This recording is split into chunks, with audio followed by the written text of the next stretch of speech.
Bismillahirrahmanirrahim. Assalamu alaikum students. Today we are going to start the revision of the exams. Students, मैंने आपकी जो queries थी, आपने बहुत सारे questions मुझे forward किए हुए हैं. So उन questions की base पे मैंने बहुत सारे important topics जो है select कर लिए हुए हैं. So ये आपकी revision है ताकि आप इनको सबको तैयार कर लें. ओके, स्टार्ट करते हैं स्टूडेंट्स. पहला हमारा टॉपिक है parallel systems and distributed systems. तो स्टूडेंट्स, इसके बारे में मैंने डिटेल से आपको वीडियोस भी दी हुई हैं और बताया भी हुआ है. पैरेलल सिस्टम्स आपके वो सिस्टम्स हैं जो मल्टी प्रोसेसर सिस्टम्स हैं, ठीक है. और वो जो है उसमें जो प्रोसेसर्स हैं वो टाइटली कपल्ड हैं, शेयर करते हैं बसेस को, क्लॉक को एंड पेरिफेरल डिवाइसेस को. वाइल जो डिस्ट्रीब्यूटेड सिस्टम्स हैं वो ऐसा नहीं करते. सो ये दो तरह की चीजें हैं. इनके अंदर वीडियोस को भी मैं आपको शेयर करूंगा और ऐड करता हूं इसके अंदर. सो ये पैरेलल और डिस्ट्रीब्यूटेड सिस्टम्स थे हमारे. इसी तरह हमारे पास लेयर्ड ऑपरेटिंग सिस्टम्स हैं, ठीक है. उन लेयर्ड ऑपरेटिंग सिस्टम्स के ऊपर हम देखेंगे. सो ऐसा करूंगा कि मैं इस वीडियो को तकरीबन हर वीडियो का, यानी ये जो चीजें हैं इनके ऊपर मैं आपको वीडियोस बनाता हूं और हर एक के अंदर ये जो आपकी स्टार्टिंग टॉपिक्स है ये भी ऐड कर दूंगा ताकि आपको याद रहे कि बेसिकली हमने कौन कौन से टॉपिक्स पढ़ने हैं, ठीक है. सो सेकंड चीज हमारी लेयर्ड है कि ऑपरेटिंग सिस्टम जो है लेयर्स के अंदर हो गए, यानी ऑपरेटिंग सिस्टम को हमने लेयर्स के अंदर डिवाइड कर दिया. हर लेयर एक डिफरेंट चीज के साथ इंटरेक्ट करती है. लाइक जैसे नेटवर्क कार्ड के लिए अलग लेयर कर दी, यानी कम्युनिकेशन के लिए अलग मॉड्यूल बना दिया और वो नेटवर्क और कम्युनिकेशन को हैंडल कर लिया. सो इस तरह से बहुत सारी लेयर्स बन गई. सो लेयर्ड ऑपरेटिंग सिस्टम बनाए. फिर लेयर्ड ऑपरेटिंग सिस्टम जब बन गए तो एक ऑपरेटिंग सिस्टम को आपने लेयर्स में ऐसे अगर हॉरिजॉन्टली लेयर के अंदर तकसीम किया है तो आपने वर्चुअल ऑपरेटिंग सिस्टम डाल के वर्टिकली पूरा ऑपरेटिंग सिस्टम आप डाल सकते हैं. सो मशीन को एक्सेस किया जा सकता है वर्चुअलाइजेशन के जरिए से, वर्चुअल ऑपरेटिंग सिस्टम के जरिए से. इसी तरह मोनोलिथिक और माइक्रो कर्नल का बेसिक ये है कि माइक्रो कर्नल से मुराद ये है कि कर्नल, आपको मालूम है कि आपका जो सारा सिस्टम है, पूरा जो आपका सिस्टम है वो दो हिस्सों में तकसीम हुआ होता है, एक कर्नल और एक यूजर एरिया, यानी यूजर के प्रोग्राम्स, ठीक है. सो रैम के अंदर ये दो चीजें लोड हुई होती हैं. तो जो माइक्रो कर्नल से मुराद है कि कर्नल का जो साइज है वो बहुत छोटा होगा. अगर कर्नल का साइज छोटा होगा तो उसके अंदर बहुत कम प्रोग्राम लिखे हुए होंगे. सो यानी ज्यादा प्रोग्राम जो है यूटिलिटीज या ऐसे प्रोग्राम्स या ड्राइवर्स की सूरत में इंस्टॉल किए जाएंगे, जैसा कि आप आजकल जो आप लेटेस्ट आपके ऑपरेटिंग सिस्टम है वो इसी टेक्निक को यूज करते हैं. इसी तरह जो मोनोलिथिक है, मोनोलिथिक कर्नल से मुराद ये है कि ऐसा कर्नल जो एक लार्ज साइज का है और ज्यादातर प्रोग्राम जो हैं वो आपके कर्नल के अंदर पड़े हुए हैं. क्यों ऐसा करते हैं? ताकि कर्नल का जो प्रोग्राम होता है वो सिक्योर होता है.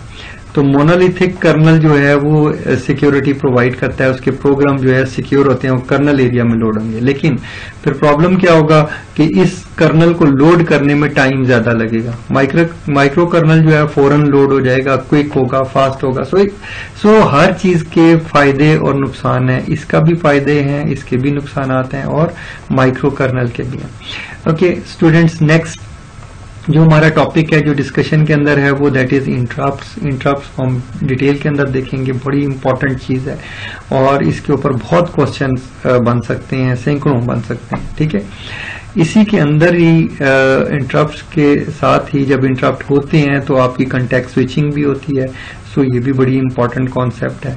और इंटरप्ट कैसे कर सकते हैं कि हमें प्रोसेस का डेटा, जब एक प्रोसेस जो है कॉन्टेक्स्ट स्विच करेगा, एक प्रोसेस जो है वो स्टॉप होगा और दूसरा प्रोसेस एग्जीक्यूट होगा, तो जब वो स्टॉप होगा तो उसका सारा डेटा पीसीबी के अंदर यानी प्रोसेस कंट्रोल ब्लॉक के अंदर स्टोर होगा. इसका भी कॉन्सेप्ट बहुत इंपॉर्टेंट है. इसी तरह सीपीयू शेड्यूलिंग एल्गोरिथम्स हैं, ये आपको ऑलरेडी मैंने शेयर किए हुए हैं.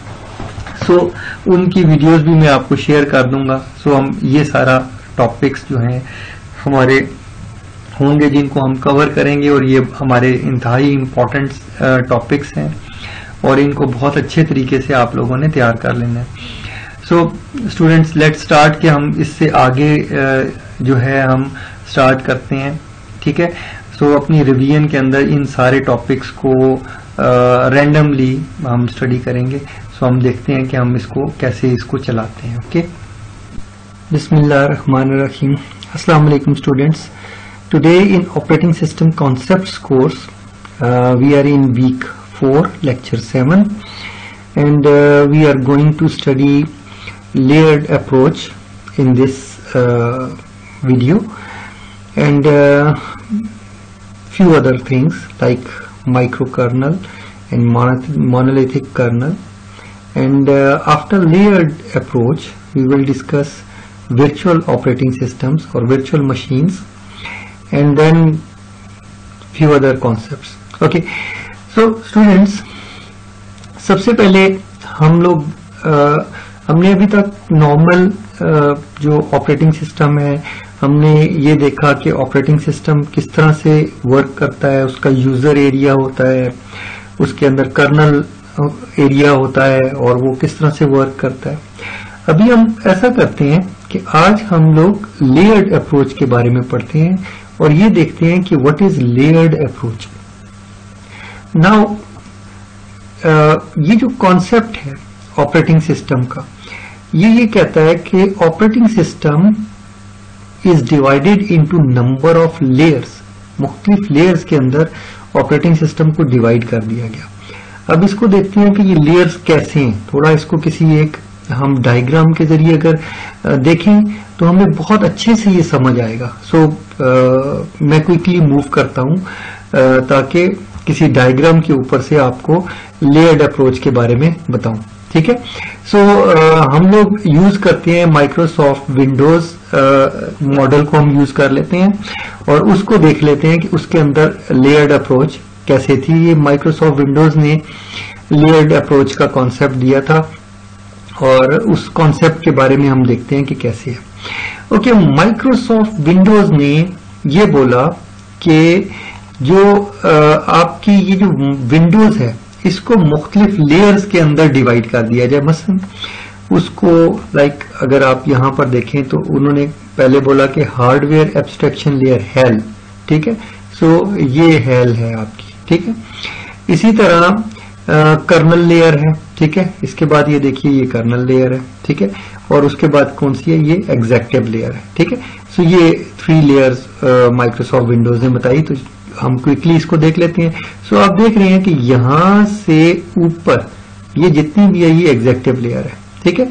और उसके बाद यहां कर्नल लेयर है, ठीक है। और कर्नल लेयर के अंदर कुछ प्रोग्राम्स होंगे जो यूज कर रहे होंगे। और देन हार्डवेयर एब्स्ट्रैक्शन लेयर है, हेल इसे बोलते हैं, और ये जो हेल है ये हार्डवेयर के साथ कम्युनिकेट करती है। ओके, सो इसको अंडरस्टैंड करते हैं कि माइक्रोसॉफ्ट ने क्या कहा। माइक्रोसॉफ्ट ने ये बोला कि अगर हार्डवेयर को एक्सेस करना है तो ये हेल के अंदर वो सारे प्रोग्राम लिख दो।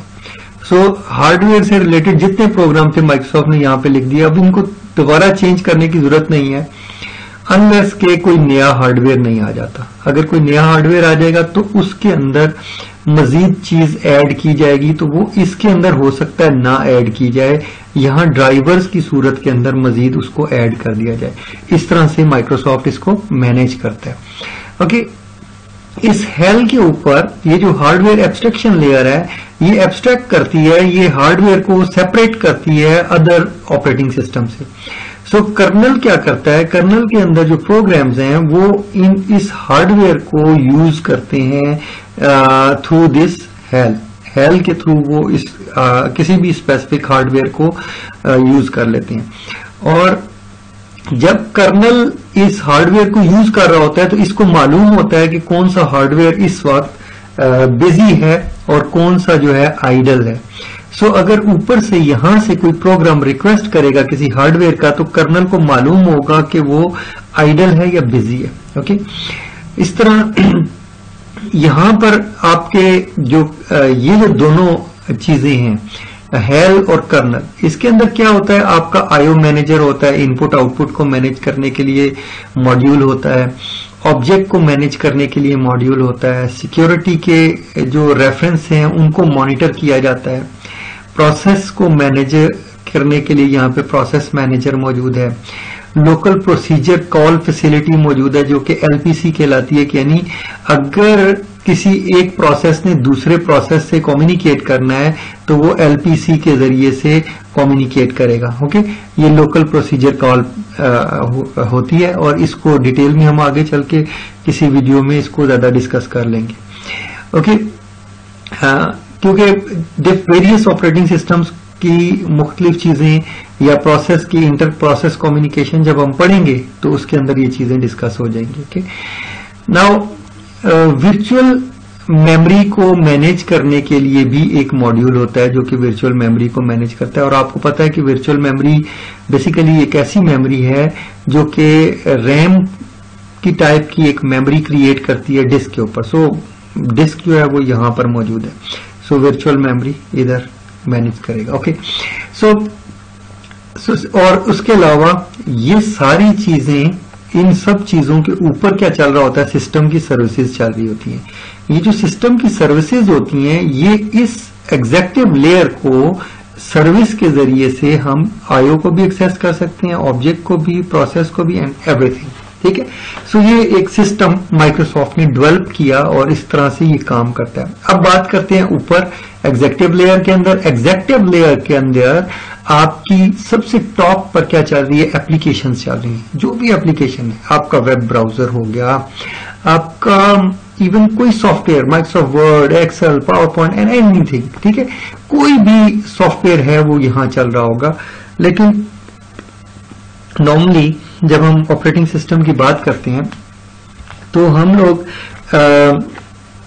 ऐसी एप्लीकेशंस का जिक्र कर देते हैं जो कि नेटवर्क से रिलेटेड होती हैं, इस तरह की चीजें हम बता देते हैं। ओके, सो यहां पर अगर आप देखें तो लॉग ऑन का प्रोसेस बताया हुआ है कि एक ऐसी एप्लीकेशन जो क्या करती है, लॉग ऑन के प्रोसेस को हैंडल करती है। सो सबसे पहले आप डेफिनेटली क्या करते हैं, आप ऑपरेटिंग सिस्टम पे लॉग ऑन करते हैं। ये जो लॉग ऑन का प्रोसेस है ये क्या करता है, ये सिक्योरिटी सब सिस्टम के साथ कनेक्टेड होता है। ये जो सिक्योरिटी सब सिस्टम है माइक्रोसॉफ्ट का, इसके अंदर एक सर्विस चल रही होती है जिसे सैम बोलते हैं, सिक्योरिटी अकाउंट्स मैनेजर। ये जो सैम होता है, सैम क्या करता है, सैम आपके क्रेडेंशियल्स को चेक करता है कि अगर आपने यूजर नेम और पासवर्ड सही दिया है तो वो आपको कनेक्ट करवा देता है। किसके साथ, विंडोज जो एनटी का सिस्टम है, चाहे वो 32 बिट हो, यहाँ मैंने 32 बिट, ये क्योंकि पुराना आर्किटेक्चर है मैंने वो लिख दिया हुआ है। जो रिसेंट है आपका वो एनटी 32 बिट नहीं है, बल्कि विन जो है आपका 64 बिट का सिस्टम भी यहाँ पे पॉसिबल है। सो जो ऑल्दो के हमें जरूरत नहीं होती, ये 32 बिट आर्किटेक्चर जो होता है यही मैनेज कर रहा था। इसके ऊपर एक लेयर बना दी जाती है 64 बिट की, जो इसके अंदर, क्योंकि बाज एप्लीकेशन है जो 32 बिट हैं तो वो इसी के थ्रू जाएंगी, क्योंकि ज्यादातर ऑपरेटिंग सिस्टम्स जो हैं 32 बिट एप्स को अभी तक यूज कर रही हैं, 64 बिट कम है, ऑल्दो आहिस्ता आहिस्ता रिप्लेस होती जा रही हैं, बट इट्स ओके। सो ये दोनों यूज हो रहे हैं, 32 बिट एप्लीकेशंस भी यूज होती हैं और 64 बिट एप्लीकेशंस भी यूज होती हैं। ओके, सो सैम इसके थ्रू, सर्विसेज के थ्रू जो है आपका ऑपरेटिंग सिस्टम आपको अवेलेबल कर देगा।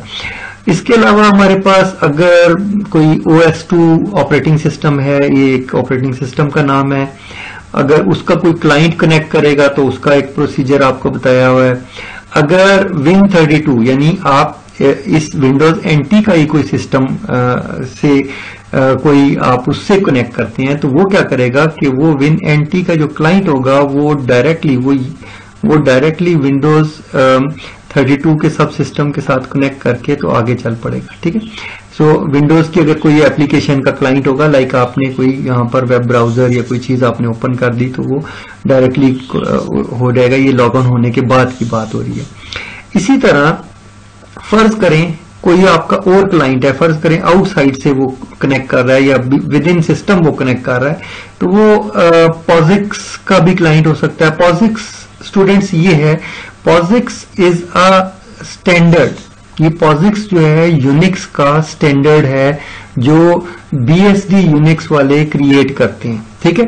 सो उनकी वेबसाइट पे ये यूनिक्स का स्टैंडर्ड मौजूद होता है। इट मींस कि ये जो क्लाइंट है ये यूनिक्स या लिनक्स का क्लाइंट है। सो यूनिक्स या लिनक्स का जो क्लाइंट होता है वो POSIX क्लाइंट कहलाता है, और उसके लिए माइक्रोसॉफ्ट विंडोज ने अपने पास एक सिस्टम बनाया हुआ है जिसे बोलते हैं POSIX सब सिस्टम। ये क्लाइंट इस POSIX सब सिस्टम के जरिए से कनेक्ट करता है आपके विंडोज के साथ, ठीक है। और विंडोज का जितना भी काम है आप देख रहे हैं कि ये विंडोज का Win32 जो सब सिस्टम है ये सब मैनेज कर रहा है। और Win32 का जो सब सिस्टम है ये सर्विसेज के जरिए से इन सब यानी मुख्तलिफ सर्विसेज हैं, ये सारी कुछ IO की हैं, प्रोसेसेस, एवरीथिंग, बहुत सारी सर्विसेज आपकी विंडोज में चल रही होती हैं, और इन सर्विसेज के जरिए वो कर्नल को एक्सेस करता है। और कर्नल जो है वो हार्डवेयर एब्स्ट्रैक्शन लेयर के थ्रू हार्डवेयर को की एक्सेस प्रोवाइड कर देता है। सो इस तरह से हमारा ये विंडोज NT ने एक लेयर्ड ऑपरेटिंग सिस्टम का एक कॉन्सेप्ट दिया which was very important. So I hope कि आपको अंडरस्टैंड हो गया होगा, ये इजी है, सो मैंने इसके ऊपर से आपको समझाया है। अब हम वापस ऊपर जाते हैं और हम देखते हैं कि इसके अंदर क्या क्या ऑप्शंस थे हमारे पास। Okay, The operating system is divided into number of layers। पहली बात हमने कर दी। फिर हमने कहा कि विद, और क्या किया, विद मॉड्यूलैरिटी, उसने मॉड्यूल बना दिए। आपने देखे कि वहां पे मैंने बहुत सारे मॉड्यूल्स आपको डिस्कस किए विंडोज NT के अंदर। सो वहां मॉड्यूलैरिटी भी थी, यानी कि एक मॉड्यूल दूसरे मॉड्यूल से इंडिपेंडेंट था, एक लेयर दूसरी लेयर से इंडिपेंडेंट थी। अगर एक लेयर में कोई चेंज आएगी तो दूसरी लेयर में चेंज करने की जरूरत नहीं है। So this is the most advantages thing in layered operating system, के ऑपरेटिंग सिस्टम के जिस पार्ट में हमें मॉडिफिकेशन की जरूरत है हम वहां करेंगे, ये नहीं कि हम पूरा का पूरा ऑपरेटिंग सिस्टम चेंज कर देंगे। So this was very excellent approach. Okay, so इस अप्रोच को हर एक ने अडॉप्ट किया।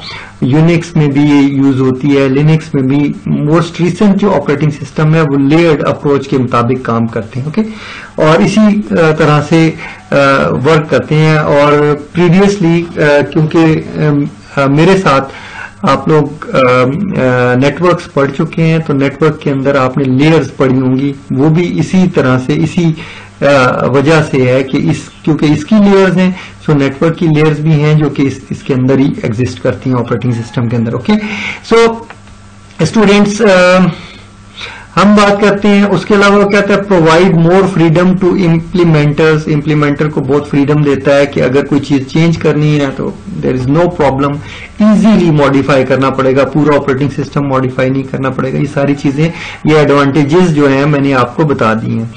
ओके, सो स्टूडेंट्स हम इससे थोड़ा सा आगे चलते हैं। नेक्स्ट हम बात करते हैं, हमारे पास एक ऑपरेटिंग सिस्टम है जिसका नाम है यूनिक्स। ठीक है, सो यूनिक्स ऑपरेटिंग सिस्टम के बारे में हम देखते हैं कि ये कैसे वर्क करता है और इसको अंडरस्टैंड करते हैं। ओके, सो स्टूडेंट्स थोड़ा सा मैं इसको इंट्रोड्यूस करूंगा डिटेल के अंदर। आप इंशाल्लाह ये लैब्स के अंदर आप थोड़ा सा डिटेल के अंदर इसको देखेंगे और ये देखेंगे कि लिनक्स या यूनिक्स के ऊपर किस तरह से वर्किंग होती है, और बेसिक लेवल की वर्किंग हम करेंगे। हम बहुत एडवांस नहीं जाएंगे, हम ऑपरेटिंग सिस्टम के हवाले से इसको स्टडी करेंगे लैब्स के अंदर।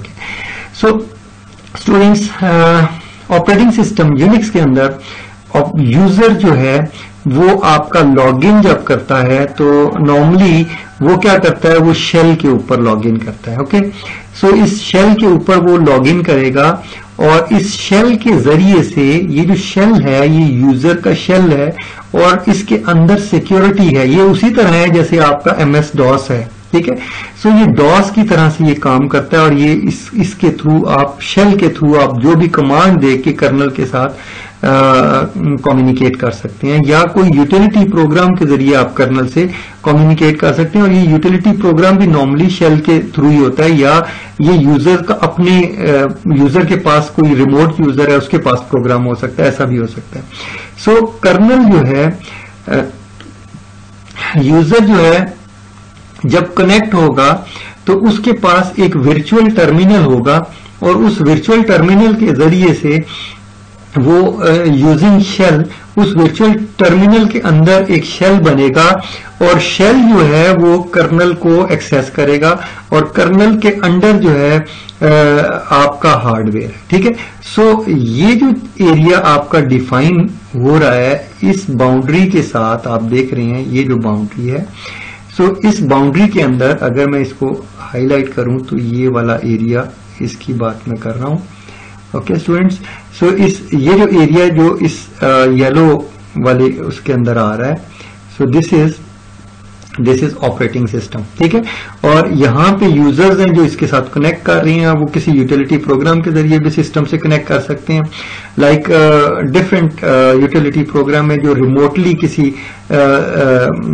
रिमोट किसी कंप्यूटर्स के जरिए से हम यूनिक्स के साथ कनेक्ट कर सकते हैं और देन हार्डवेयर हम एक्सेस लेते हैं। और ये बात स्टूडेंट्स मैंने की है शेल की, और अगर मैं ग्राफिकल GUI, क्योंकि ये पुराना आपको मॉडल दिखाया जा रहा है, तो लेटेस्ट मॉडल के अंदर इस शेल के साथ GUI भी है, GUI भी है।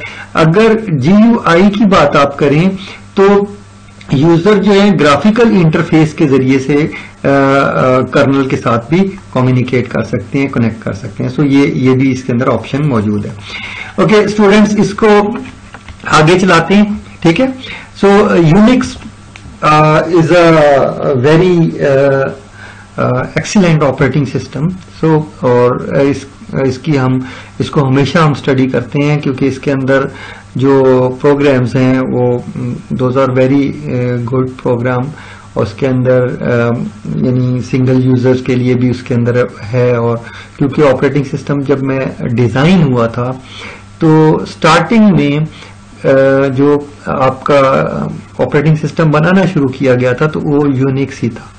ठीक है, और इसको सी लैंग्वेज के अंदर बनाया गया था, इसीलिए सी लैंग्वेज को भी इतनी इंपॉर्टेंस हासिल है क्योंकि यूनिक्स के अंदर या लिनक्स के अंदर जो प्रोग्राम्स लिखे होते हैं उनमें से मोस्टली जो है वो सी लैंग्वेज के अंदर ही लिखे हुए होते हैं। सो हम अक्सर सी लैंग्वेज की बात भी यहाँ पे कर रहे होते हैं जब लिनक्स या यूनिक्स की बात कर रहे होते हैं। ओके स्टूडेंट्स, इससे आगे चलते हैं हम लोग। हमने ये लेयर्ड मॉडल को हमने समझ लिया, हमने ये देख लिया।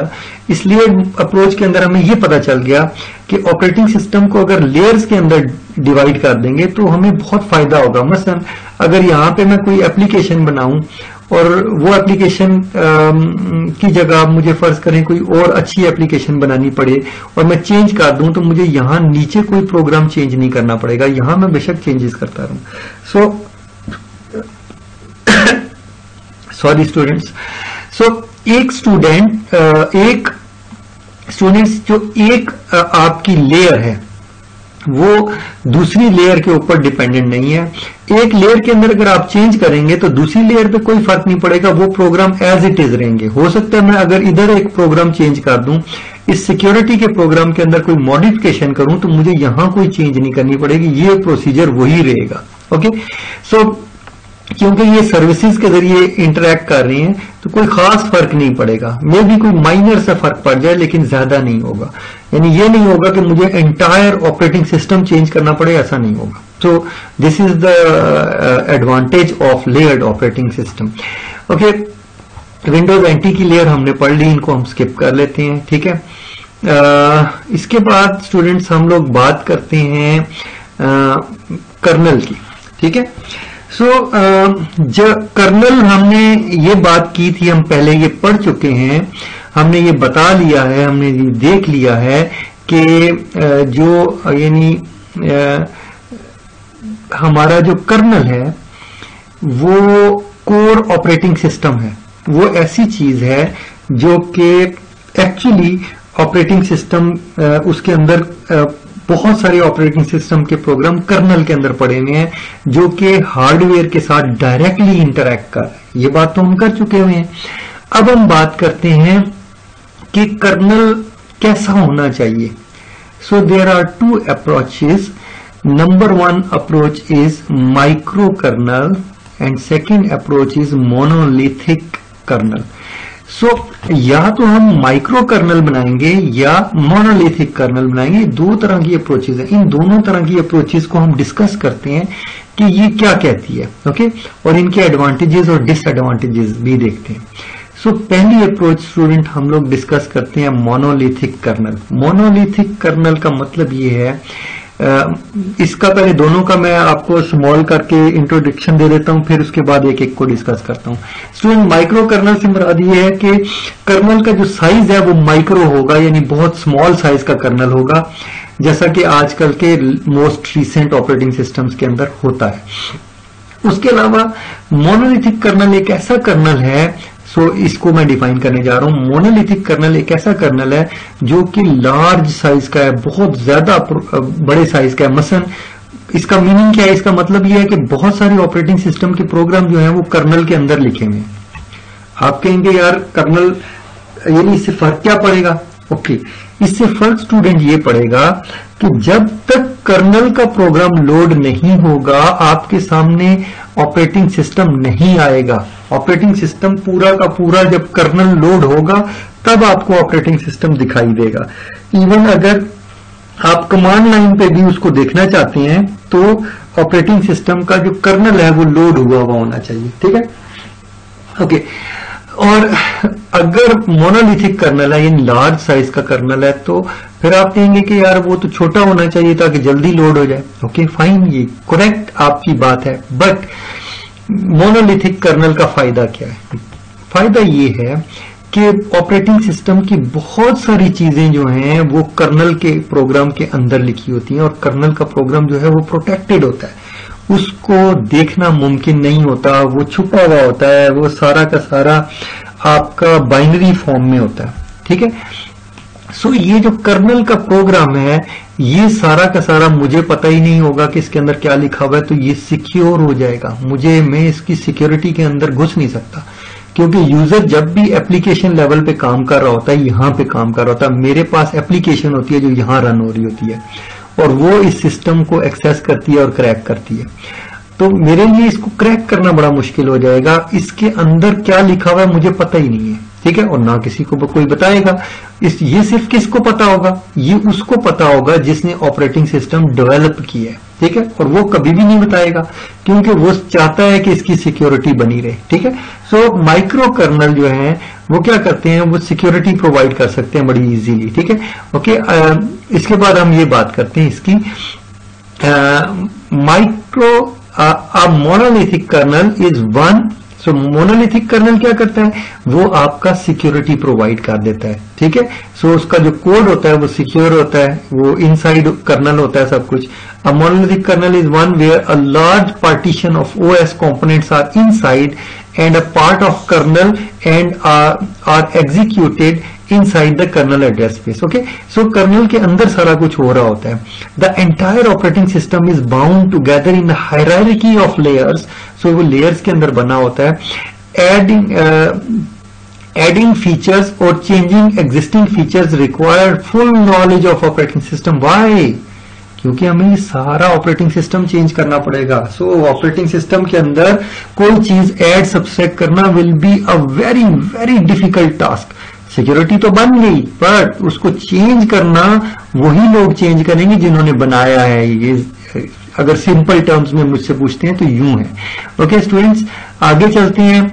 नेक्स्ट हम बात करते हैं माइक्रो कर्नल की. माइक्रो कर्नल किस तरह से काम करता है. ओके, इसको हाईलाइट कर लेते हैं ताकि आपको याद रहे कि हम किसको पढ़ रहे हैं. ओके, माइक्रो कर्नल ये कहता है कि ऐसा जो कर्नल का साइज है वो इंतहाई स्मॉल साइज का होना चाहिए. आपको याद होगा कि लैब्स के अंदर मैंने आपको इस तरह की चीजें दिखाई थी. कर्नल का साइज चेक करवाया था कि कर्नल जो है, सो हमने लिनक्स के अंदर ये देखा था कि उसका कर्नल जो है ऑलमोस्ट 2 और 3 MB का कर्नल था. So that was a very very small. अगर 2-3 MB का कर्नल है तो वो एक छोटी सी USB के अंदर कॉपी करके हम USB के अंदर से भी लिनक्स को चला सकते हैं. सो गुड एनफ, ठीक है.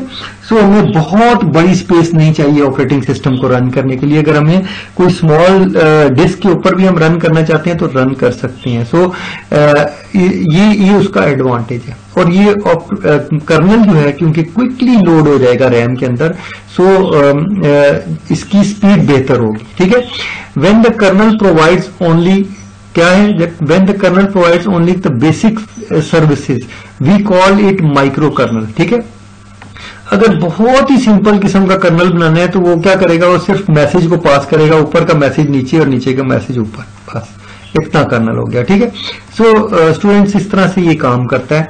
सो माइक्रो कर्नल का ये कॉन्सेप्ट है और इसके ये चीजें आपको लिखी हुई हैं। और उसमें माइक्रो कर्नल में हम क्या करते हैं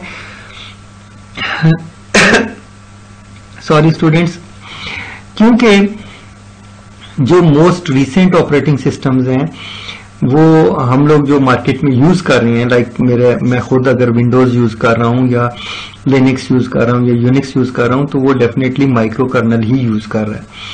तो माइक्रो कर्नल का तरीकाकार क्या है कि कर्नल का साइज बिल्कुल स्मॉल साइज का होता है और उसके ऊपर utility programmes, applications and layers बनी हुई होती हैं।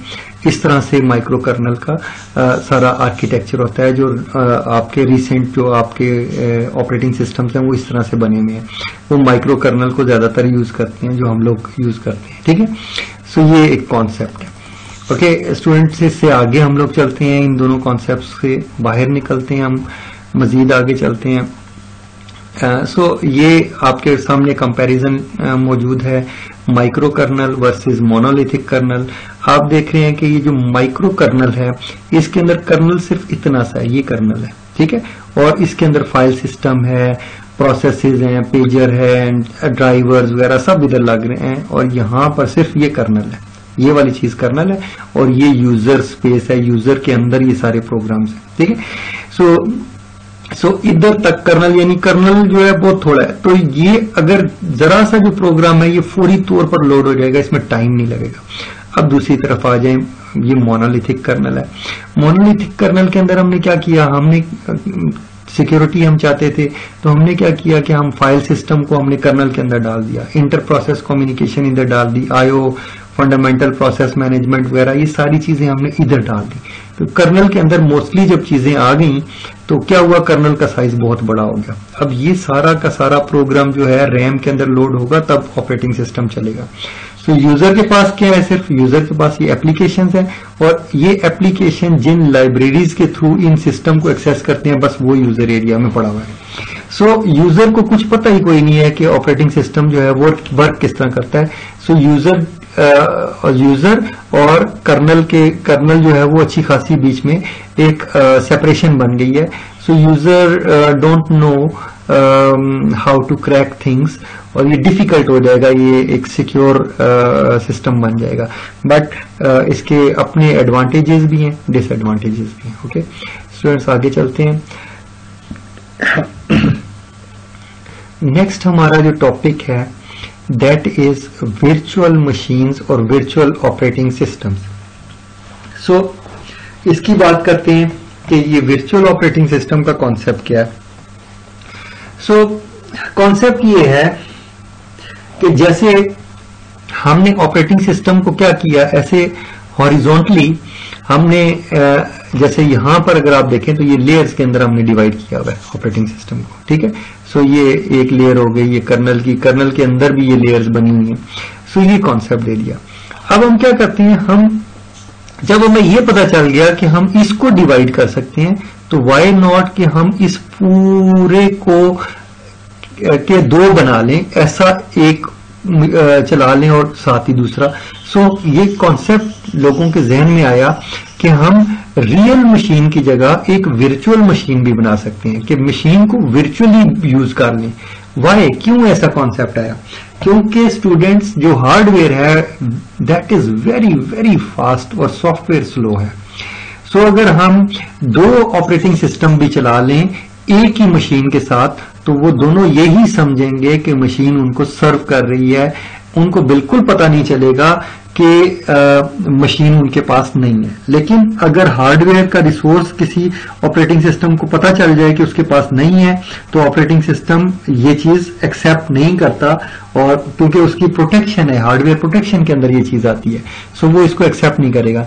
सो सो इसका मतलब यह है कि कोई ऐसा सॉफ्टवेयर बीच में चाहिए जो कि ऑपरेटिंग सिस्टम को ये मालूम ना होने दे, पता ना चलने दे कि उस मशीन के ऊपर एक से ज्यादा ऑपरेटिंग सिस्टम चल रही है। ठीक है, सो वर्चुअल मशीन्स का कॉन्सेप्ट हम पढ़ते हैं। इसके अंदर स्टूडेंट्स हम एग्जाम्पल के तौर पर मैंने यहां पर ये आपके लिए लिखा हुआ है, अगर आप स्टडी करना चाहें तो इंटरनेट के ऊपर vCenter सर्वर, ये VMware कंपनी है, उसने ये एक सर्वर बनाया और this is not just one server, ऐसे बहुत सारे सर्वर हैं जो बन चुके हैं जो क्या करते हैं, वर्चुअलाइजेशन को सपोर्ट करते हैं, वो वर्चुअल ऑपरेटिंग सिस्टम है। ठीक है, so this is one of the example of virtual operating system. So ये एक सर्वर के ऊपर इंस्टॉल हो जाता है और इसके अंदर वर्चुअल मशीन्स बनती हैं। ठीक है, सो हम वर्चुअल मशीन या वर्चुअल ऑपरेटिंग सिस्टम का कॉन्सेप्ट पढ़े। दिस इज नॉट, ये वो वर्चुअल मशीन की कॉन्सेप्ट नहीं है जो मैं आपको कह रहा हूं कि जो नॉर्मली आप कंप्यूटर के अंदर वर्चुअल मशीन में डालते हैं, ऑल्दो कि वो सेम ही है, उसी को एक्सटेंड करके ये चीज बनी हुई है। बट ये जो vCenter सर्वर है, ये एक ऐसा सर्वर है जो एज ऑपरेटिंग सिस्टम आप मशीन के ऊपर इंस्टॉल कर लेते हैं, उसी तरह जैसे कि आप विंडोज इंस्टॉल करते हैं, और इस vCenter सर्वर को आप एक्सेस करके इसके अंदर आप कई ऑपरेटिंग सिस्टम इंस्टॉल कर लेते हैं जो कि पैरेलली वर्क कर रहे होते हैं, और वो हर ऑपरेटिंग सिस्टम ये समझ रहा होता है कि वो इंडिपेंडेंट मशीन के ऊपर इंस्टॉल्ड है। ओके, सो ये कॉन्सेप्ट है।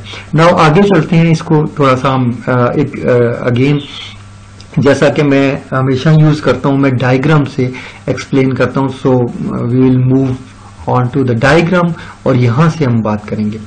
ओके स्टूडेंट्स, जो सिंगल मशीन का सिस्टम था वो ये था, जिसको हमने लेयर्स के अंदर डिवाइड कर दिया हुआ था। ठीक है, सो देर आर लेयर्स, इधर लेयर्स हैं। ठीक है, सो हमने ये कहा था कि ये हार्डवेयर है, इसके ऊपर कर्नल और इसके ऊपर प्रोसेसेस चल रहे हैं। ठीक है, और ये एक ऑपरेटिंग सिस्टम है। ठीक है, अब हमने क्या किया, हमने कहा कि हम क्या करते हैं कि ये हार्डवेयर है हमारे पास। ठीक है, हार्डवेयर के ऊपर एक वर्चुअल मशीन की इंप्लीमेंटेशन हम डालेंगे, जिसको मैंने एग्जांपल के तौर पर आपको यहां पे बताया कि यहां पे vCenter सर्वर चल रहा है। वो एक सर्वर ऑपरेटिंग सिस्टम है जो यहां पर इंस्टॉल हो जाएगा मशीन के ऊपर। ठीक है, उसी तरह इंस्टॉल होगा जैसे कि आप लिनक्स या यूनिक्स या विंडोज इंस्टॉल करते हैं। ठीक है, so this is not a difficult thing. So ये इजीली आप इंस्टॉल कर लेते हैं। वंस आप इसको इंस्टॉल करते हैं, आप इसको एक्सेस करते हैं, किसी भी नेटवर्क से आप एक्सेस कर सकते हैं उस सर्वर को, और उस सर्वर के ऊपर आप कोई भी वर्चुअल मशीन इंस्टॉल कर सकते हैं। आप एक वर्चुअल मशीन क्रिएट करते हैं VM1। ठीक है, और इस वर्चुअल मशीन के अंदर आप क्या करते हैं, फर्ज करें मैं मिसाल आपको यूं दे देता हूं। अब देखिए ये आपने यहां पर कितनी वर्चुअल मशीन है, 1, 2 and 3। ठीक है, सो ये 3 वर्चुअल मशीन हैं, और इस वर्चुअल मशीन के अंदर फर्ज करें ये जो वर्चुअल मशीन है, मैं कहता हूं कि इसके अंदर मैं क्या करता हूं, मैं इसके अंदर इंस्टॉल कर लेता हूं विंडोज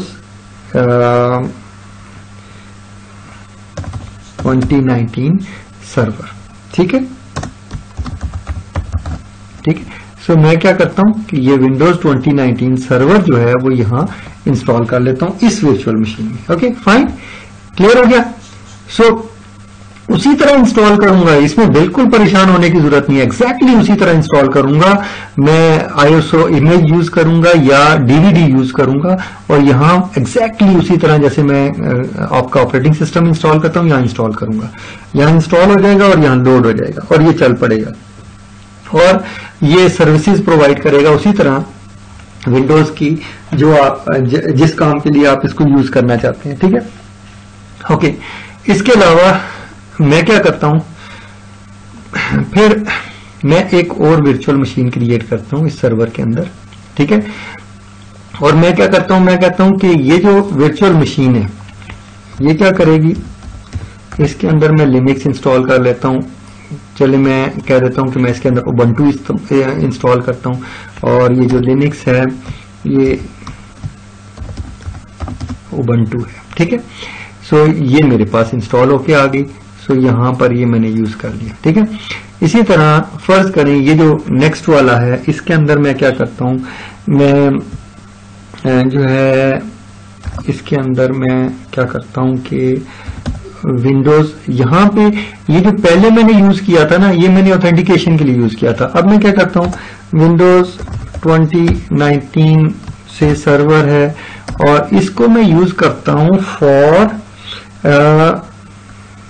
डेटाबेस सर्वर के तौर पर, ठीक है। और इसके अंदर चले मैं ऑरेकल इंस्टॉल कर लेता हूं और ये ऑरेकल की सर्विसेज स्टूडेंट्स को या जो भी मेरी ऑर्गेनाइजेशन है उसको प्रोवाइड करेगी। ओके स्टूडेंट्स, सो मेरे पास एक सर्वर है, उसके अंदर मैंने क्या किया, वर्चुअल सर्वर इंस्टॉल किया, वर्चुअल ऑपरेटिंग सिस्टम इंस्टॉल किया और इस वर्चुअल ऑपरेटिंग सिस्टम के अंदर पहली वर्चुअल मशीन इंस्टॉल की जो कि विंडोज 2019 है। और इसके ये क्या करती है, ये ऑथेंटिकेशन प्रोवाइड करती है, यूजर इधर से लॉगिन होता है और फिर इस लॉगिन के जरिए ये सारी वर्चुअल मशीन नेटवर्किंग के जरिए कनेक्टेड है और इस वर्चुअल मशीन को अलग आईपीज लगे हुए हैं। हो सकता है ऐसा हो सकता है कि फर्ज करें ये सर्वर मशीन है और इसके अंदर फर्ज करें 8 नेटवर्क कार्ड्स लगे हुए हैं, ठीक है। नॉर्मली सर्वर मशीन के अंदर मोर देन 1 नेटवर्क कार्ड लगे होते हैं। तो मैं क्या करता हूं कि मैं एक नेटवर्क कार्ड इसको दे देता हूं, ठीक है, और एक नेटवर्क कार्ड चले 2 नेटवर्क कार्ड मैं इसको दे देता हूं और एक नेटवर्क कार्ड मैंने इसको दे दिया। अब इसके जरिए से हम आईपी के थ्रू इधर कनेक्ट कर सकते हैं और डेटाबेसेस के अंदर हम डेटाबेस का काम स्टूडेंट्स कर सकते हैं। यानी कोई यूजर अगर यहां कनेक्ट होगा तो वो यहां से इस डेटाबेस को एक्सेस कर सकता है, ठीक है, और उसकी प्रोफाइल या उसका जो कुछ भी डेटा है वो इसके अंदर पड़ा हुआ होगा। और ये इसके अंदर 2 नेटवर्क कार्ड क्यों दिए, ये इंटरनेट सर्वर के तौर पर मैं इंस्टॉल करूंगा। इसके अंदर 2 नेटवर्क कार्ड हैं, एक के अंदर इंटरनेट आ रहा है और दूसरे के जरिए से मैं अपने यूजर्स को इंटरनेट डिस्ट्रीब्यूट करूंगा। सो इस तरह से ये काम कर रहा है। सो वर्चुअल मशीन का ये एक कॉन्सेप्ट है। इस तरह से आप देख रहे हैं कि एक मशीन के अंदर मैंने कई वर्चुअल मशीन इंस्टॉल कर दी हैं। वो ऑपरेटिंग सिस्टम को, यानी मशीन ऑपरेटिंग सिस्टम क्या कर रहे हैं, जो हार्डवेयर है उसको शेयर कर रहे हैं। हार्डवेयर एक ही है, सर्वर एक ही है, मशीन एक ही है, उसको वो शेयर कर रहे हैं। सो मशीन जितनी पावरफुल होगी ये उतना ही फास्ट होगा, अगर मशीन फास्ट नहीं होगी तो ये भी स्लो हो जाएगा। Okay, so this is the concept of virtual machine. Okay, this is it for virtual machine students. So इससे हम थोड़ा शायद आगे बढ़ते हैं। Okay fine. ओके, हम जावा वर्चुअल मशीन को हम डिस्कस करते हैं और आगे भी डिस्कस करते हैं स्टूडेंट्स। बस इस वीडियो को यहाँ स्टॉप करते हैं और नेक्स्ट वीडियो में इसको चेक करेंगे। ओके, बिस्मिल्लाहिर्रहमानिर्रहीम students, we are going to learn processes today. हम आज कोशिश करेंगे कि बहुत सारी चीजें प्रोसेसेस से रिलेटेड हम कवर कर लें।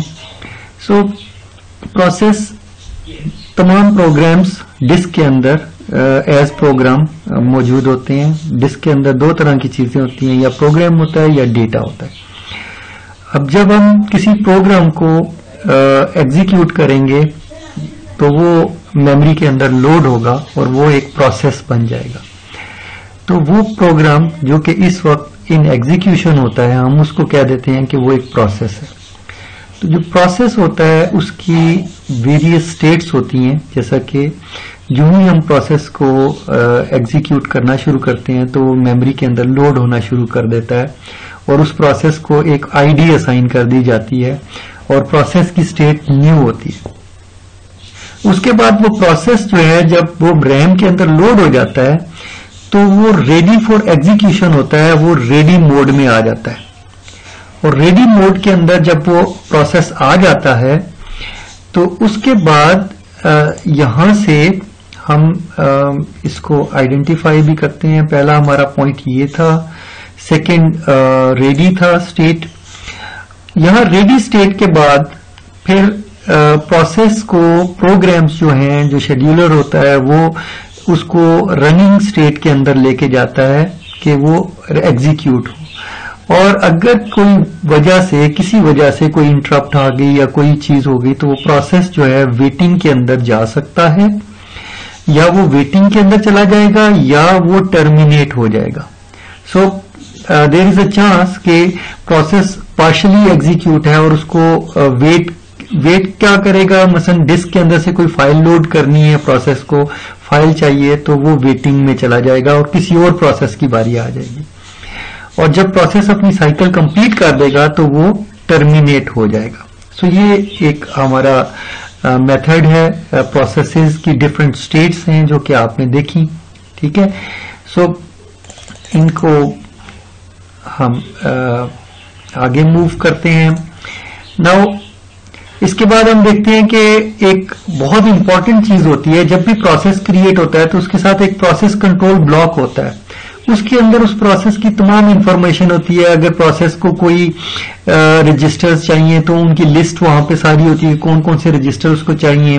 प्रोसेस की एक आईडी या प्रोसेस का नंबर उसको असाइन किया जाता है। प्रोग्राम काउंटर एक रजिस्टर है, वो भी उसको दिया जाता है।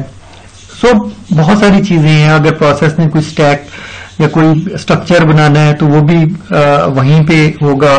और जो प्रोसेस होता है स्पेसिफिकली रैम के अंदर उसको खास एक जगह एलोकेट की जाती है, जो जिसे हम कह देते हैं कि यहां पर मेमोरी के जरिए से वो यूज करता है। यहाँ पे मेमोरी की लिमिट्स आपकी लिखी हुई हैं। तो दो रजिस्टर हैं, बेस और लिमिट, वो दोनों डिफाइन करते हैं किसी भी प्रोसेस की लिमिट को। और अब एक प्रोसेस अपनी मेमोरी लिमिटेशन से आउटसाइड कोई चीज एक्सेस नहीं कर सकता। अगर वो एक्सेस करेगा तो that would be an illegal access. Okay, so process control block से हम आगे चलते हैं। तो इसका मतलब प्रोसेस के अंदर जब भी एग्जीक्यूट होंगे, जैसे कि यहां पर इस डायग्राम के अंदर जो आपको अभी नजर आ रही है, इस डायग्राम में बेटे देखो दो प्रोसेसेस हैं। एक आपका प्रोसेस जो है P0 है यहां पर, और दूसरा P1 प्रोसेस है। सो ये दो प्रोसेसेस हैं जो कि इस वक्त करंटली एग्जीक्यूट हो रहे हैं और ये टाइम लाइन है, वक्त गुजरता जा रहा है। और आप देखिए कि यहां पर इस जगह पे अगर मैं इसको आपको यहां पे समहाउ इसको क्लिक कर सकूं तो मैं आपको ये जो जगह है ये एग्जीक्यूट हुई है। और फिलहाल पहले प्रोसेस 0 की बारी थी, वो एग्जीक्यूट हुआ, इतने टाइम के लिए वो एग्जीक्यूट हुआ। इतना टाइम वो एग्जीक्यूट होने के बाद किसी वजह से कोई इंटरप्ट आई या कुछ भी हुआ, इसका टाइम एक्सपायर हो गया। अब दूसरे प्रोसेस की बारी है, तो क्या किया जाएगा, यहां पे कंटेक्ट स्विचिंग होगी। इस जगह पे क्या होगा, यहां से जो इस प्रोसेस P0 है इसकी जो स्टेट है, जो इसकी रैम के अंदर जो जो चीजें ये यूज कर रहा था, जिन रजिस्टर्स को यूज कर रहा था, उन सब की वैल्यूज को PCB 0 के अंदर यानी कि यहां पर सेव किया जाएगा इसके अंदर।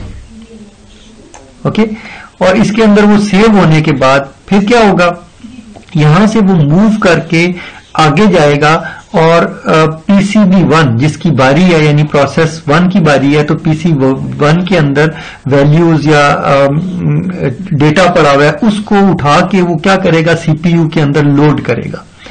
और जब वो लोड करेगा तो पहले उसने, क्योंकि PCB प्रोसेस 1 की स्टेट को उसने सेव कर लिया हुआ है, तो प्रोसेस 1 सेव हो गया है। अब जहां से उसकी एग्जीक्यूशन खत्म हुई थी वहीं से आगे चलेगी। अगर उसने फर्ज करें 50 लाइंस उसने एग्जीक्यूट कर दी हैं, 50 बाइट्स उसने एग्जीक्यूट कर दिए हैं, तो वहीं से आगे वो कंटिन्यू होगा। सो यहां पे इस प्रोसेस को स्टॉप करके दूसरा प्रोसेस जो है लोड हो चुका है। इस जगह पे अगर हम देखें तो प्रोसेस PCB 1 जो है वो लोड हो गया है और यहां पे उसकी एग्जीक्यूशन जो है स्टार्ट हो जाएगी। और इतने टाइम के लिए उसकी एग्जीक्यूशन होगी, ठीक है। और इस एग्जीक्यूशन के बाद जब इसका टाइम एक्सपायर हो जाएगा तो यहां से कंटेक्स्ट वापस स्विच करेगा इस तरफ, इधर से इस डायरेक्शन के अंदर वो स्विच करेगा और ये सारा काम दोबारा से होगा। क्लियर सबको? और सेम उसी तरह होगा, यानी कि अब क्या होगा, अब PCB 1 का जो अभी प्रोसेस 1 का जो डेटा है वो PCB 1 के अंदर सेव किया जाएगा, यानी ओवरराइट किया जाएगा। और PCB 0 का जो डेटा जहां तक हमने किया था काम, वहां से आगे वो लोड होगा और लोड होने के बाद यहां से वो जो PCB 0 है, प्रोसेस 0 है, उसकी एग्जीक्यूशन दोबारा से कंटिन्यू हो जाएगी। सो ऑपरेटिंग सिस्टम इस तरह से क्या करता है कि एक से ज्यादा प्रोसेसेस को एक ही वक्त के अंदर आप देख रहे हैं कि एग्जीक्यूट करता जा रहा है। सो आगे हम चलते हैं।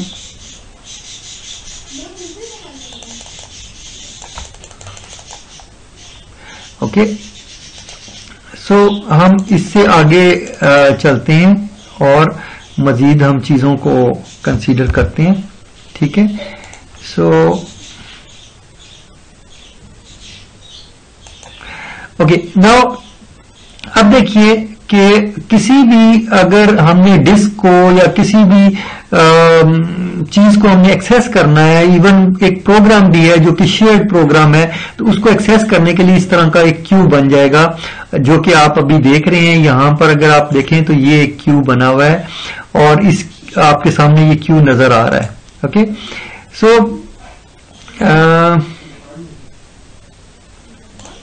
ओके, सो इसको हम क्लियर कर लेते हैं ताकि हमारे सामने स्क्रीन क्लियर हो जाए। ओके बेटे, आगे चलते हैं। हमारे पास ये जो क्यूज हैं, ये हर डिवाइस के लिए क्यू होगा और डिवाइस को वन बाय वन एक एक प्रोग्राम जो है एक्सेस करेगा, एक एक प्रोसेस एक्सेस करेगा। ऐसा नहीं हो सकता कि किसी एक चीज को दो प्रोसेस एक वक्त में एक्सेस करें, ऐसा पॉसिबल नहीं है। सो ऐसा नहीं होगा। सो जो है इस तरह से ये ऑपरेटिंग सिस्टम काम करता है और बारी बारी हर एक को एग्जीक्यूट करवाता है। देन उसके बाद शेड्यूलर एक प्रोग्राम है जो क्या करता है, जो शेड्यूल बनाता है, वो ये बताता है कि किस प्रोसेस को पहले एग्जीक्यूट करना है और किस प्रोसेस को बाद में एग्जीक्यूट करना है। और ये जो शेड्यूलर्स होते हैं ये बहुत तरह के होते हैं। पहला जो शेड्यूलर है वो लॉन्ग टर्म शेड्यूलर है, दूसरा फिर हम कह देते हैं कि शॉर्ट टर्म शेड्यूलर है।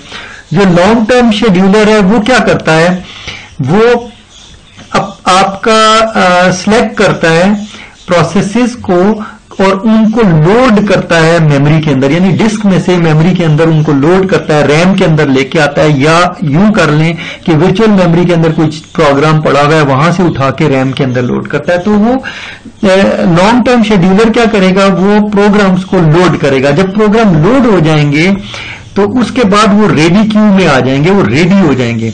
जब वो प्रोग्राम रेडी हो जाएंगे तो वहां से रेडी क्यू में से उठा के वो प्रोग्राम सीपीयू को देने पड़ेंगे और ये काम जो है शॉर्ट टर्म शेड्यूलर करेगा। सो यहां पे लिखा है select which process should be executed next and allocate CPU. So आप देख रहे हैं कि शॉर्ट टर्म शेड्यूलर जो है वो क्या कर रहा है, रेडी क्यू में से प्रोग्राम उठा रहा है और सीपीयू को दे रहा है।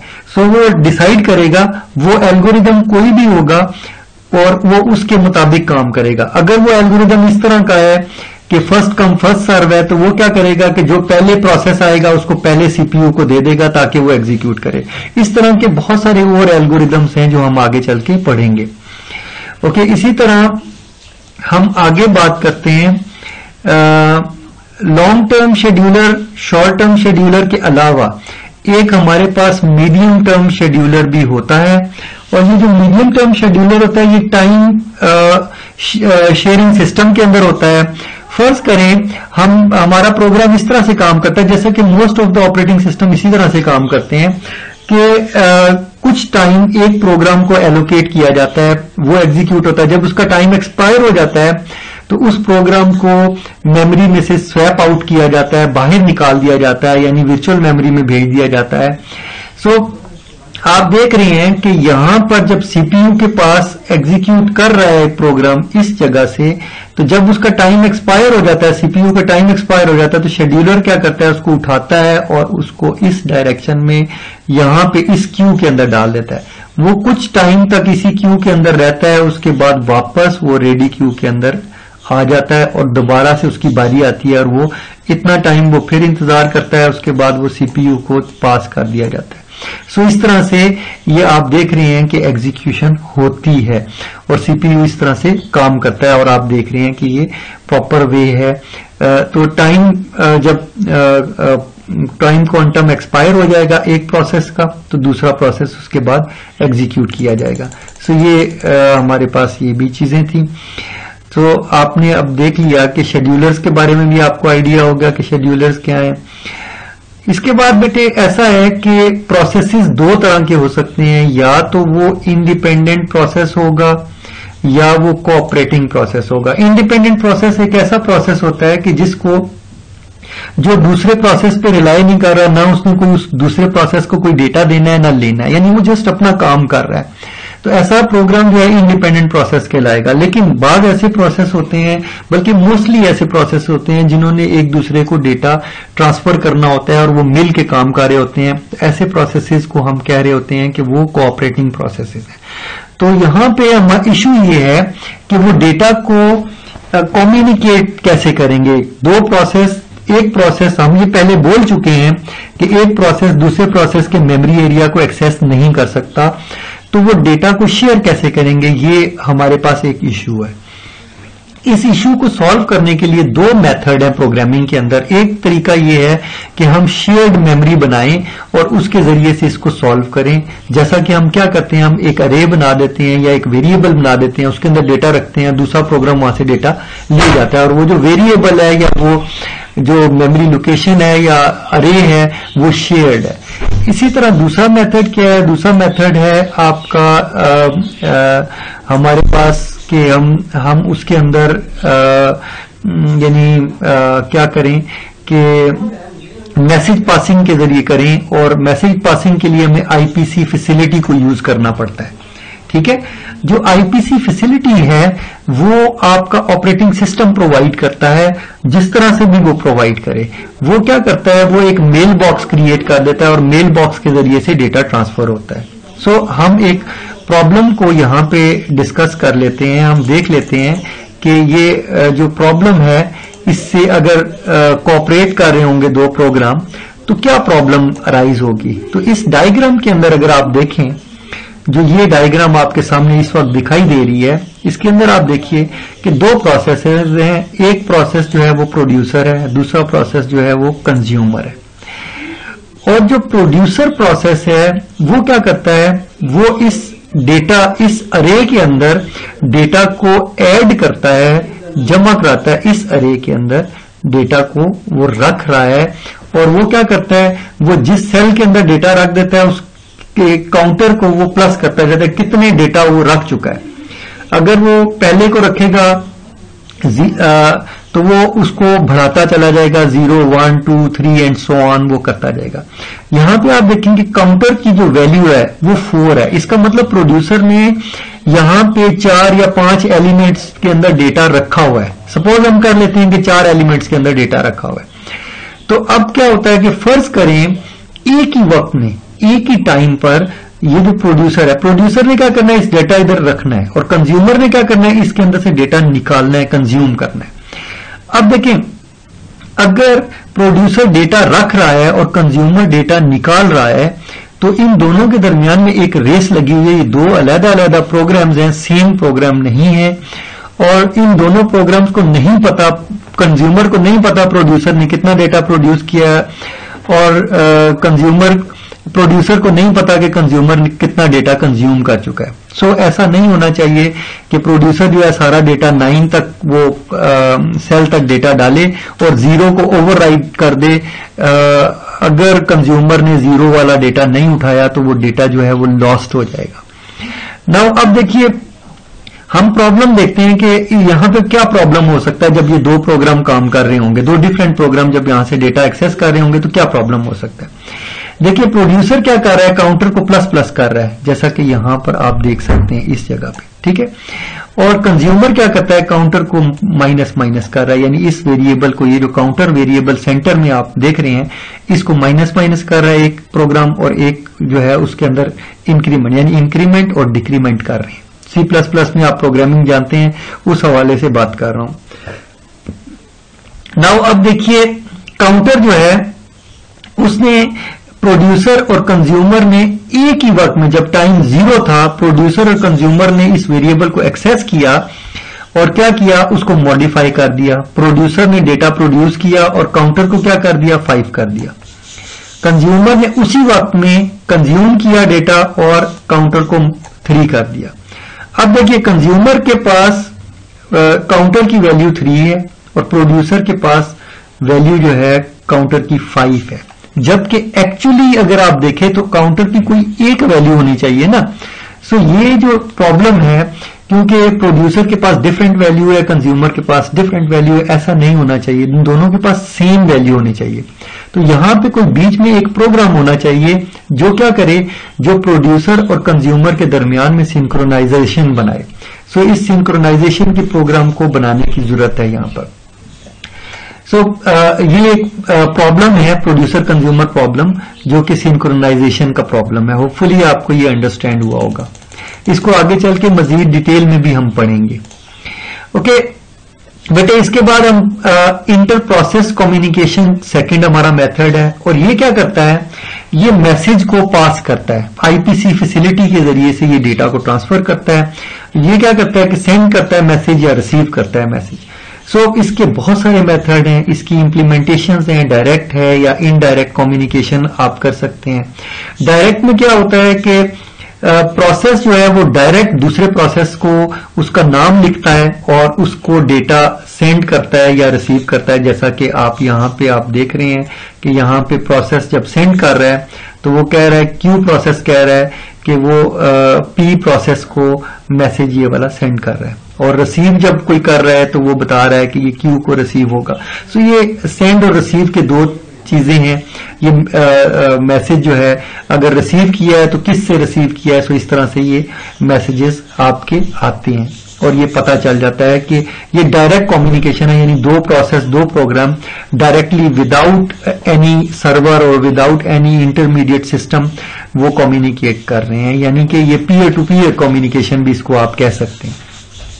इसी तरह दूसरी जो चीज है वो इनडायरेक्ट कम्युनिकेशन है। इनडायरेक्ट कम्युनिकेशन में क्या होता है कि एक मेल बॉक्स जो होता है वो ऑपरेटिंग सिस्टम के पास होता है, यानी एक पोर्ट होती है जिसके ऊपर प्रोग्राम जो है डेटा रख देता है, और वो डेटा ऑपरेटिंग सिस्टम दूसरे प्रोग्राम को कहता है कि यहां से ले जाओ। दूसरा प्रोग्राम क्या करता है, वहां से डेटा उठा के अपने पास ले जाता है। एक मेल बॉक्स जो है, एक प्रोग्राम जो प्रोसेस पी है वो डेटा सेंड करेगा, और क्यू जो है उसकी तरफ ऑपरेटिंग सिस्टम के थ्रू पी जो है ऑपरेटिंग सिस्टम को डेटा देगा, और ऑपरेटिंग सिस्टम जो है वो क्यू को डेटा सेंड करेगा। ये इस तरह से इनडायरेक्ट कम्युनिकेशन, दो तरीके से आपकी कम्युनिकेशन होती है, और इसको आप जानते हैं एक क्लाइंट सर्वर होती है और एक पीयर टू पीयर कम्युनिकेशन होती है। जो पीयर टू पीयर है वो डायरेक्ट कम्युनिकेशन है, और इनडायरेक्ट कम्युनिकेशन जो है वो आपकी क्लाइंट सर्वर कहलाती है। इस तरह से ये काम करता है। यानी एग्जांपल के तौर पर आप इस तरह ले सकते हैं, ये जस्ट एक एग्जांपल, ऐसी बहुत सारी एग्जांपल हो सकती हैं। और इसके अंदर जब आप दो प्रोग्राम इकट्ठे मिलके काम कर रहे हैं तो बीच में मैंने आपको पहले ही बताया कि सिंक्रोनाइजेशन की जरूरत है। सिंक्रोनाइजेशन का एक प्रोग्राम होगा, उसके हम लिखेंगे, पॉइंट्स लिखेंगे कि क्या क्या पॉइंट्स होने चाहिए कि डेटा सिंक्रोनाइज होगा। इसी तरह जब बफर होता है तो बफर की कैपेसिटी के ऊपर एक क्वेश्चन मार्क होता है कि ये जो बफर है, जैसा कि ऊपर हमने एग्जांपल के अंदर देखा तो बफर का साइज फिक्स था, ठीक है, यानी उसके अंदर 10 एलिमेंट्स थे जिसके अंदर डेटा रखा जा सकता था, और 10 के बाद वो वापस 0 को ओवरराइट कर देता था, यानी वो बाउंडेड बफर था, ठीक है। तो डेटा अनबाउंडेड बफर भी हो सकता है। अगर अनबाउंडेड बफर हो तो फिर वो पूरी मेमोरी भी ले सकता है, उसमें बेशुमार प्रॉब्लम्स भी क्रिएट हो सकते हैं। वो भी हमारे पास एक चीज है। बट अनबाउंडेड बफर की कैपेसिटी जो है वो डिफाइन नहीं है, हमें मतलब अनलिमिटेड कैपेसिटी का वो बफर है। ऐसा करना हमारे लिए बहुत मुश्किल है, हम ऐसा नहीं कर सकते, हम ऐसा नहीं करेंगे। लेकिन जो बाउंडेड बफर है वो नॉर्मली हम यूज करते हैं, हम कहते हैं कि इतने साइज का बफर, तो वो उसको हम कह सकते हैं कि वो 0 कैपेसिटी का है, यानी उसके अंदर एक वेरिएबल है खाली, ये भी पॉसिबल है। और ये भी कह सकते हैं कि वो 10 एलिमेंट्स का है, 20 elements and so on. Buffer का कोई भी साइज हो सकता है, अगर वो साइज फिक्स्ड है तो उतने तक, यानी जब कोई जो प्रोड्यूसर अगर उसके अंदर डेटा प्रोड्यूस कर रहा है तो वो उतना ही प्रोड्यूस कर सकता है जितने उसके एलिमेंट्स हैं, उससे ज्यादा वो प्रोड्यूस नहीं कर सकता। अगर वो प्रोड्यूस करेगा तो डेटा ओवरराइट हो जाएगा। उससे पहले कंज्यूमर को चाहिए कि डेटा वहां से पिक कर ले। तो ये हमारे पास कुछ रूल्स होंगे जिनको आगे चल के हम स्टडी करेंगे प्रोड्यूसर कंज्यूमर प्रॉब्लम के सोल्यूशन के तौर पर। सो दैट्स ऑल स्टूडेंट्स, ये यहां तक इसको क्लोज करते हैं। इसके अलावा ये कि जब मैसेजेस हमारे ट्रांसफर होते हैं, दो चीजें ये भी बताता चलूं जो आखिरी ये 2 पॉइंट्स आपके लिखे हुए हैं। लॉस्ट मैसेज वो मैसेज है जो कि जाया हो गया, किसी वजह से गुम गया और रिसीव नहीं हुआ रिसीवर को, तो यकीनन वहां पे हमें रीट्रांसमिशन की जरूरत है। और स्क्रैम्बल्ड मैसेज जो होता है वो ब्रोकन मैसेज होता है, यानी उसकी बिट्स चेंज हो गई हैं, किसी वजह से कोई प्रॉब्लम आई, नेटवर्क के अंदर कोई प्रॉब्लम आई जिसकी वजह से कुछ प्रॉब्लम हो गया और डेटा चेंज हो गया। तो हम डेटा को चेक करने के लिए चेकसम का एक हमारे पास एक मैथमेटिकल इक्वेशन होती है जिसके जरिए से हम ये वेरीफाई करते हैं कि डेटा सेंडर को रिसीव हो गया और ये नेटवर्किंग में आपको पढ़ाया हुआ है मैंने।